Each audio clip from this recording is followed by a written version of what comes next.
nós falando sobre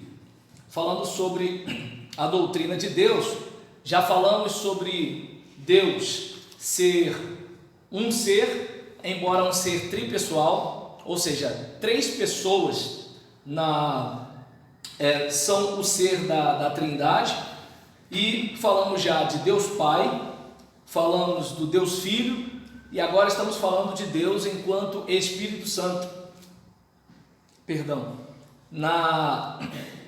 No encontro anterior, nós falamos sobre o Espírito Santo ser um em essência com o Pai e com o Filho, ou seja, são da mesma natureza, da mesma substância, de modo que, vou pegar um exemplo, o marido, ele pode ser semelhante à esposa, mas não é a mesma coisa, entende? No caso do Pai, do Filho e do Espírito Santo, embora, sejam os três, a respeito disso, hoje foi Reginaldo que olhou para a Glória, sempre é ela que olha para ele, Então o Tim está esperto.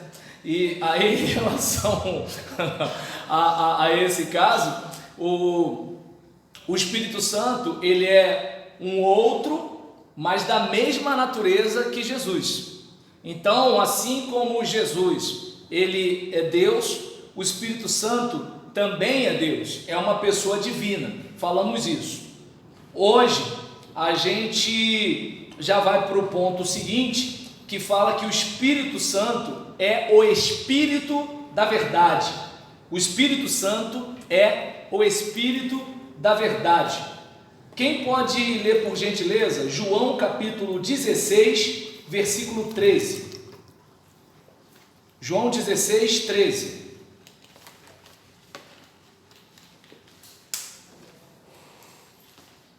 Obrigado, Fátima.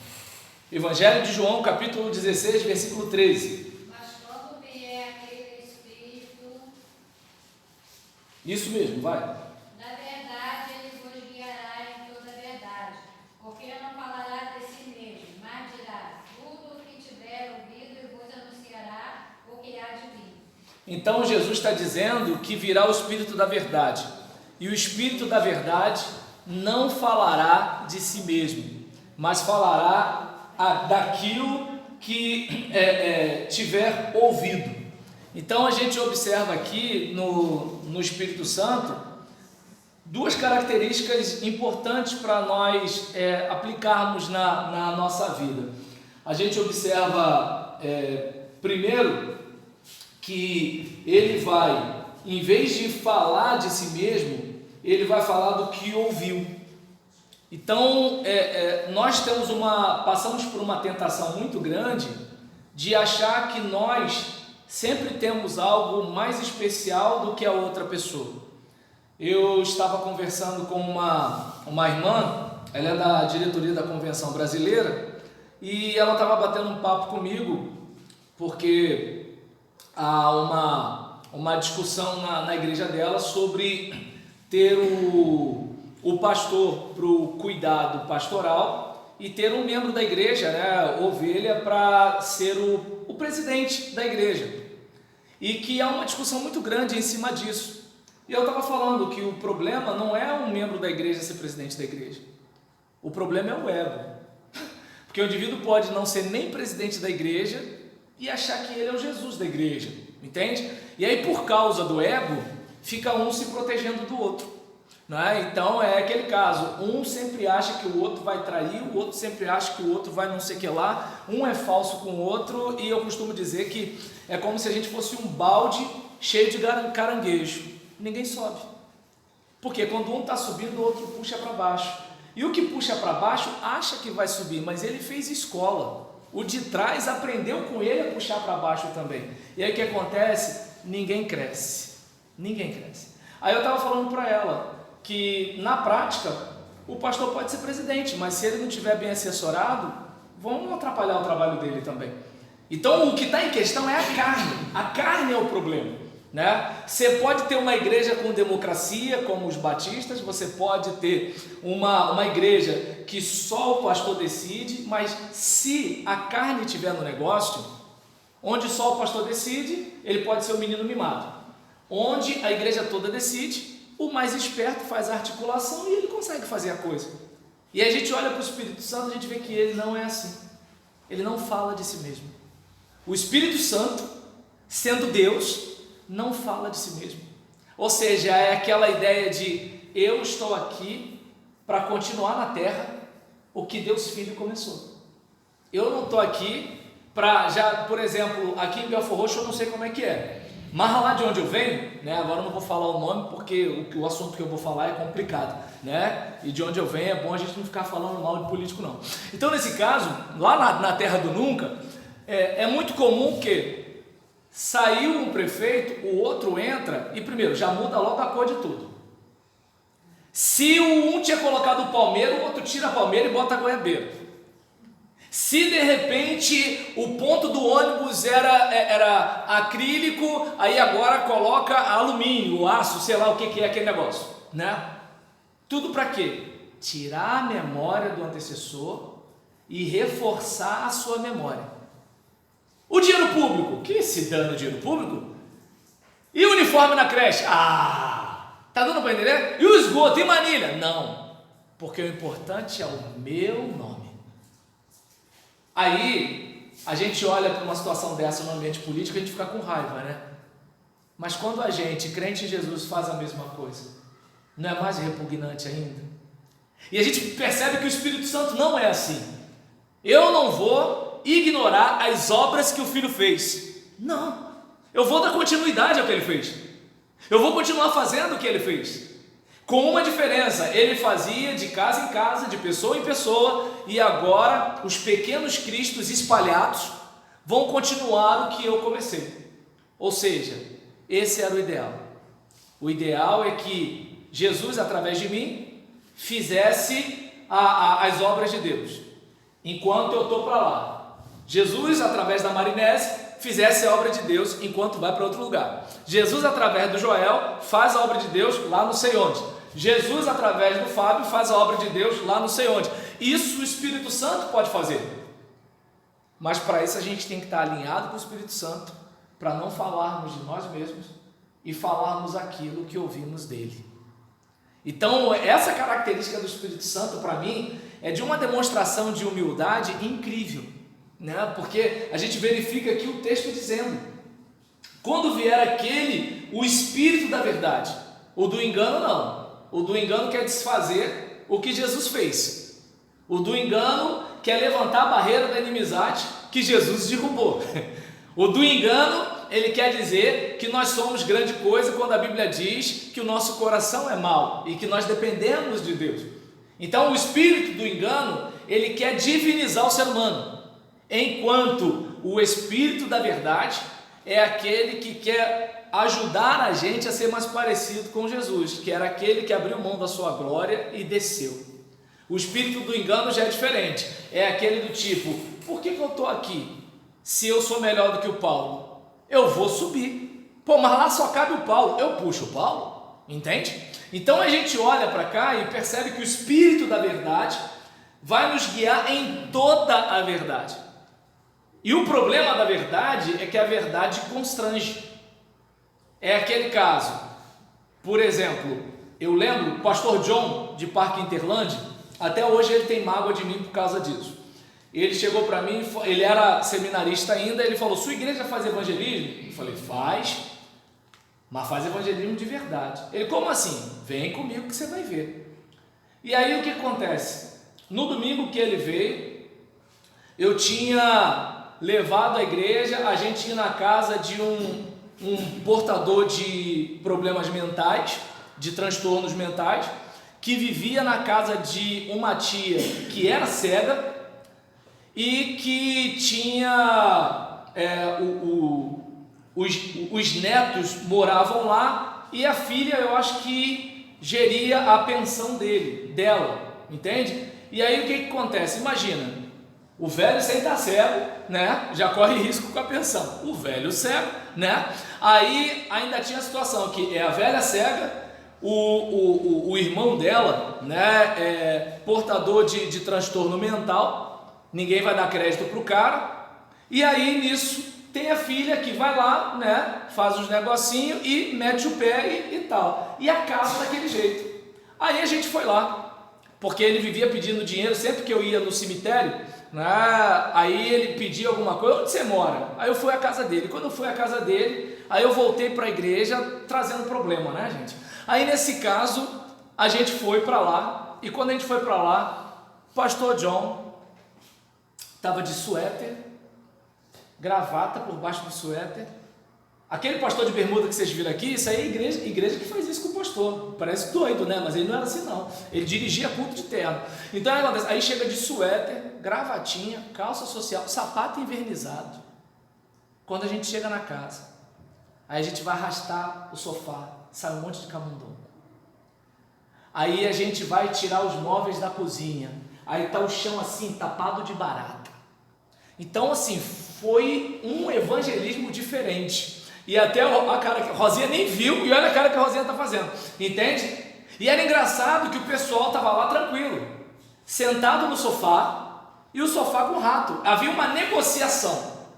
Eu não mexo contigo, tu não mexe comigo. Então as baratas conviviam bem com a família, os ratos conviviam bem com a família. Lá em casa eu sei quando tem rato, quando começa a ver vulto, eu nem vou na Universal, eu sei que é rato, entende? Eu vi vulto, e quando você vê tu já sabe como é que está a casa, né? E aí nesse caso, observa bem como é que são as coisas. Eles viviam pacificamente.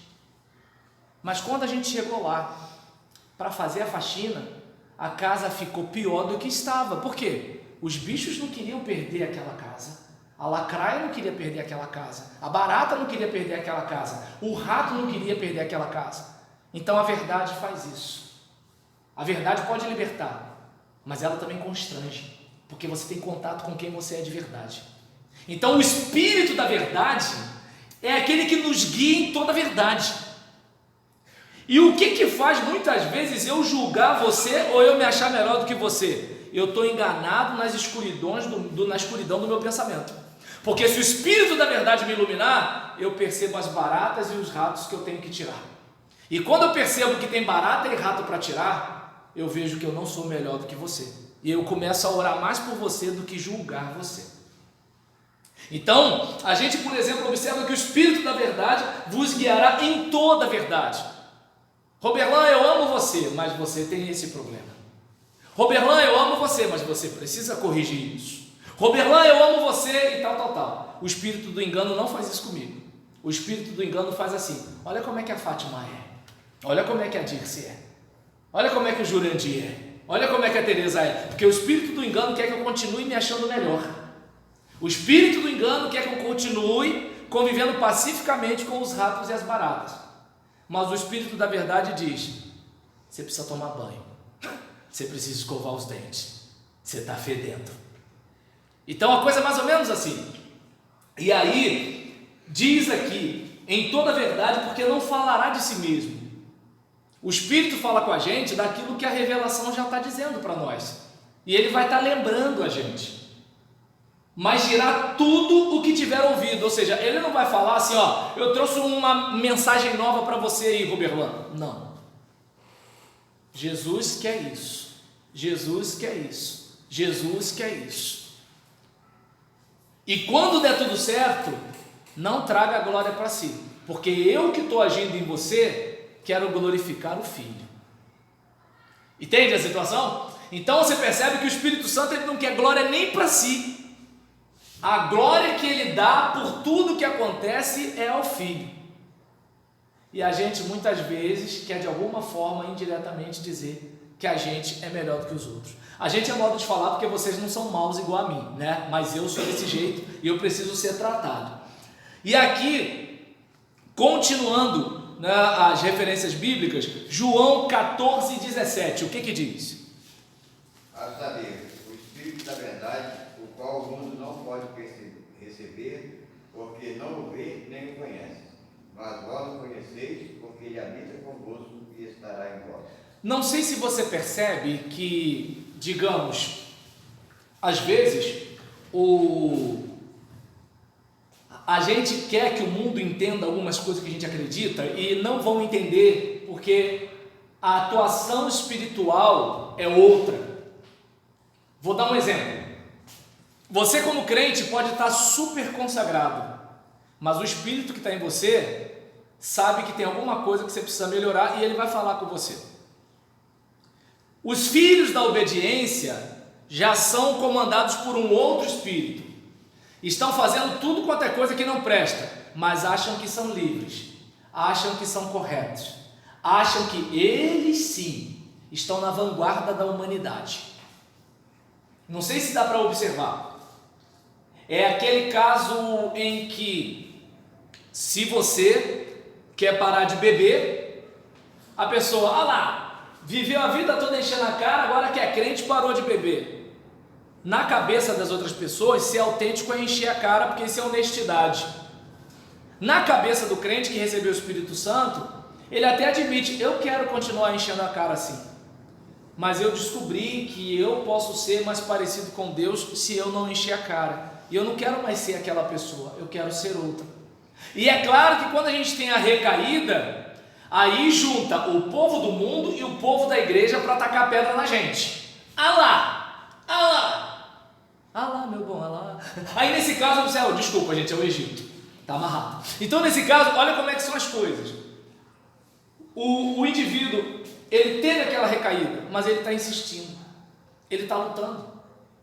Vou falar um negócio aqui que talvez vocês até taquem pedra em mim, mas eu preciso falar. É muito comum que as pessoas vivam criticando a Gretchen e o Fábio Júnior por tanto casamento que eles têm. Mas sabe o que eu acho interessante? É que é o seguinte, eles não desistem de querer formar uma família. E aí observe bem, o que é pior? Você, por exemplo, continuar lutando. Eu não, pelo amor de Deus, gente, não estou dizendo que eu gosto de divórcio e que eu bato palma para divórcio. Só estou dizendo que é o seguinte, o que é melhor? Continuar lutando ou chutar o pau da barraca e viver na promiscuidade? Porque o nosso país fala muito de aborto, né? Não por causa da mulher, a mulher. Mas a gente não para perceber que aquele bebê que está para ser abortado, ele não veio da cegonha. Eu não sei se dá para perceber. Então, a gente vive numa sociedade que elogia a promiscuidade, mas critica o casamento. Se uma menina de 14 anos estiver aí na rua, saindo com um e com o outro, ela é empoderada. Se uma menina de 20 anos disser que é virgem e está esperando o momento do casamento para ter a primeira relação sexual, todo mundo zoa. Essa é a sociedade que a gente vive. Se você, por exemplo, pega o seu pagamento e leva para casa, né? Claro, não estou dizendo que você tem que ser aquele marido que pega o pagamento todo e dá na mão da mulher, né? Então eu conheci uma família assim, porque a mulher administrava melhor do que ele. Não era porque ela era mandona, não, é porque ele era ruim mesmo de administrar o dinheiro, era só por isso. Mas o que acontece? Tem gente que encarna no cara, né? Tem gente que encarna no cara porque ele traz o pagamento todo e coloca na sua casa. E todo mundo acha que o cara que pega o pagamento, bebe, cheira, fuma o pagamento todo e deixa o filho sem leite, esse é o malandro mesmo. Então observa bem, o espírito que está no mundo é diferente do espírito que atua nos salvos. Porque o espírito que atua nos salvos, a gente mesmo acertando, ele diz, pode melhorar. O espírito que atua no ímpio é o seguinte, o indivíduo está naufragando e ele fala assim, você está na vanguarda, você é a evolução da humanidade. Deu para entender como é que é o negócio? Então a gente olha para cá e observa, né, que o texto, né, chega a dizer que assim, o espírito da verdade, que o mundo não pode receber, de verdade, que o mundo não pode receber, porque não o vê nem o conhece, mas vós o conheceis, porque habita convosco e estará em vós. Então, ou seja, aqui ele está falando de um período que o Espírito ainda não tinha sido derramado, e então ele está dizendo, olha, ele habita convosco, ou seja, quem segue a Jesus está experimentando a presença do Espírito. No nosso caso, o Espírito chega a morar em nós. É aquela vozinha que todo mundo te acha o máximo, mas aquela vozinha que fala assim: você sabe que você não está bem na foto, né? Você sabe que você tem que se consertar aqui, né? É como, por exemplo, às vezes eu estou pregando para vocês, aí vem, parece um tiro. Aí eu, sobrou para mim também. Deu para entender como é que é o negócio? Então o Espírito Santo, ele faz isso. E aí está um monte de gente dizendo que eu sou uma bênção, mas o Espírito Santo está dizendo assim: olha, você sabe que isso não está legal. O espírito do erro já é diferente. Oh, rapaz, você é bom demais. A Marinésia que implica com você. Deu para entender? Você é um cara perfeito. Entende? É a glória que pega no teu pé. Percebe que o espírito do engano quer que a gente continue no erro. O espírito da verdade é como aquele treinador que fala: você pode correr mais um pouco, você pode andar mais um pouco, você pode pegar um pouco mais de carga nesse peso aí. A coisa é mais ou menos assim. E João 15, 26, quem pode ler, por favor? Mas quando vier o Consolador, que eu da parte do Pai os hei de enviar, aquele Espírito da verdade que procede do Pai testificará de mim. E aí você observa uma característica do Espírito Santo que faz a gente crer em Jesus. É algo que é incrível. Pensa comigo. Como é que a gente consegue acreditar na pregação do Evangelho? Numa boa, digamos que você não fosse crente. Pensa. Peraí. Existe um bebê que nasce lá em Belém. E aí esse bebê é a encarnação de Deus que veio ao mundo para, por meio de uma morte de criminoso, ele faz com que as demais pessoas não passem uma eternidade no inferno. Como é que a gente liga isso tudo e acredita? Só Deus para fazer a gente juntar isso tudo. Para a gente é normal, porque a gente nasceu num país que o cristianismo é uma religião comum, corriqueira. Tem um monte de gente que é cristão, mas não é cristão, tá entendendo? Mas ele é cristão na cultura. Vai à missa, vai ao culto, fala de Deus, fala de Jesus, Natal, Páscoa, Semana Santa, mas no fundo, esse camarada, assim, ele não chega a ter uma experiência com Deus. Mas agora, quando a gente crê, rapaz, eu ganho até a certeza de salvação. Eu não tinha nem isso. Eu acho, por exemplo, quantos de nós não conhecem um crente ou outro, está na igreja, mas ele tem medo de morrer, porque ele acha que está para o inferno. E aí dá para entender. O cara que está pensando que ele vai morrer e vai para o inferno, ele não vai se atrever a nada nessa vida pelo reino de Deus, porque ele não sabe o que vai acontecer com ele. Entende? Por que ele também não vai ter paixão pela salvação de almas? Porque ele não acredita direito nesse negócio de céu. Ele até tem religião, ele até frequenta culto, mas essa verdade não está ali, impregnada nele. E isso é pela ação do Espírito Santo. Não tem explicação de pastor Roberlan que ajude isso. Não tem pregação eloquente, né, de pregador de televisão que resolva isso. É o Espírito em nós que convence a gente do pecado, da justiça e do juízo. Então a gente observa essa ação do Deus Espírito que faz essa movimentação dentro da gente e através da gente glorifica a Jesus no ministério da igreja.